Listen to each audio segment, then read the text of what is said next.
आज जो है भारतीय स्वतंत्रता संग्राम के इतिहास का आज सबसे काला दिन है। 21 जुलाई 1951 को रफ़ी अहमद किदवई, ये जो जहां आप लोगों का आईएनए भी है ना, तो उस पथ का नाम रफ़ी अहमद किदवई है। कभी इसके बारे में यदि आप सोचेंगे तो रफ़ी अहमद किदवई साहब 1954 में एक मिस्टीरियस सर्कमस्टांसेस में कैसे उनकी डेथ हुई, नोबडी नोज। उसके लिए कमीशन बना, उस कमीशन का आज तक रिपोर्ट नहीं आया। उन्होंने आज 21 जुलाई 1951 को नेहरू कैबिनेट से इस्तीफा दिया था।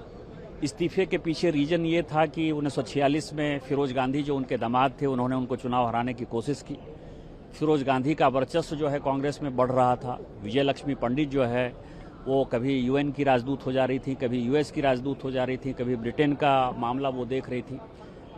और नेहरू लियाकत पैक्ट जो हुआ था, उसके कारण भारतीय मुसलमानों को जो समस्या होने वाली थी, इन सारे चीज़ों को लेकर वो नेहरू जी से लगातार बातचीत कर रहे थे और उनकी कोई बात नहीं मानी गई। फाइनली उन्होंने इस्तीफा दिया आज के दिन और 1954 आते आते उन्होंने एक नई पार्टी बनाई थी, किसान मजदूर संघ, और उनका जो है मिस्टीरियस सर्कमस्टांसेस में डेथ हो गया। ये कांग्रेस का इतिहास है। कांग्रेस परिवारवादी पार्टी है।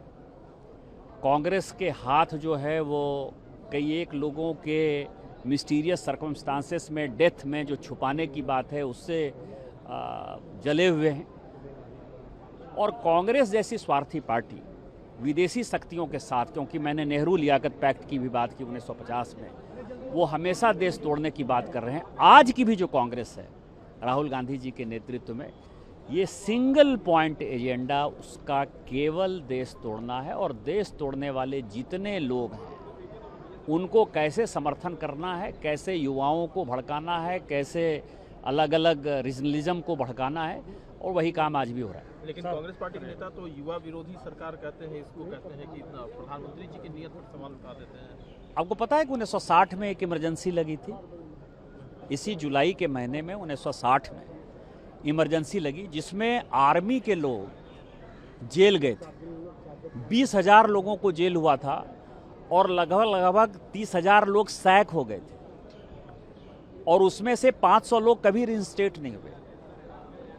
कानून पास नहीं हो पाया था पार्लियामेंट में, तो जो इसेंशियल सर्विसेज मेंटेनेंस ऑर्डिनेंस है राष्ट्रपति से, राजेंद्र बाबू के खिलाफ जाकर जो है वो जुलाई के महीने में लागू किया था, वो इमरजेंसी भी युवाओं के खिलाफ था।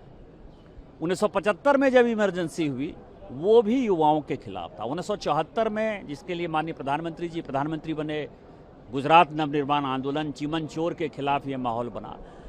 अपने दिल से पराए जानिए, पराए दिल का हाल। लोकपाल का इतना बड़ा माहौल बन गया, आपको पता है, जिसके कारण कि ठीक है कि किस तरह के घटिया लोग राजनीति में आ गए, मैं उनका नाम नहीं लेना चाहता, लेकिन ये क्या बात करेंगे। ये तो युवाओं को हमेशा मरवाने का, पिटवाने का। नागालैंड में युवा जो है विरोध कर रहे थे, उनके ऊपर एयरफोर्स ने जो है बम ब्लास्ट कर दिया। मणिपुर का हाल वही है, मिजोरम का हाल वही है।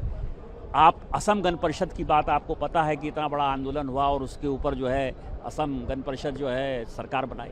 तो ये अपने दिल से जानिए, पराए दिल का हाल। ये एंटी युवा कांग्रेस में नहीं कहता, ये देशद्रोही शक्तियों के साथ मिलकर राहुल गांधी अपना एजेंडा चलाते हैं।